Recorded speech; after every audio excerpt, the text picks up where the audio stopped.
سبيل الدموع. شام کے وقت امی کچن میں کیک بنا رہی ہیں اور عثمان ان کے پاس کھڑا انہیں دیکھ رہا ہے۔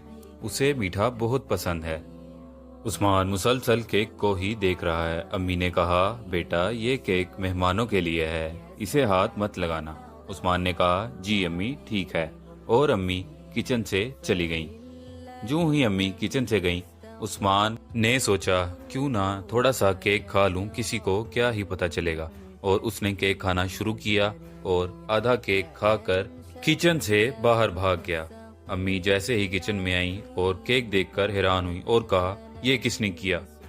عثمان باہر صوفے پر معصوم بنا بیٹھا ہے، اور عثمان نے کہا، امی کیا پتا بلی نے کھا لیا ہو۔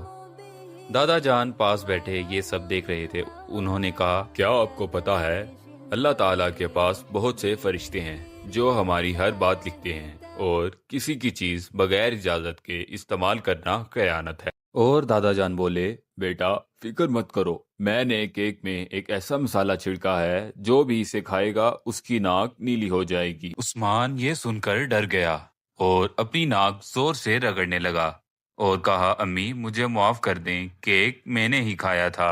عثمان کی بات سن کے امی اور دادا جان زور سے ہنسے، اور دادا جان بولے، بیٹا کیک میں کوئی مسالہ نہیں تھا، میں تو بس دیکھ رہا تھا کہ آپ سچ بولتے ہو یا نہیں۔ امی بولی، اسلام ہمیں سچ بولنے کا سبق دیتا ہے۔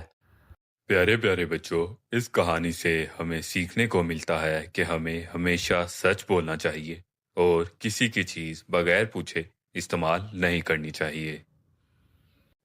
تو دوستو، اگر آپ کو ہماری کہانی پسند آئی تو ہمارے چینل کو سبسکرائب کریں، ویڈیو کو لائک کریں اور کمنٹ کریں۔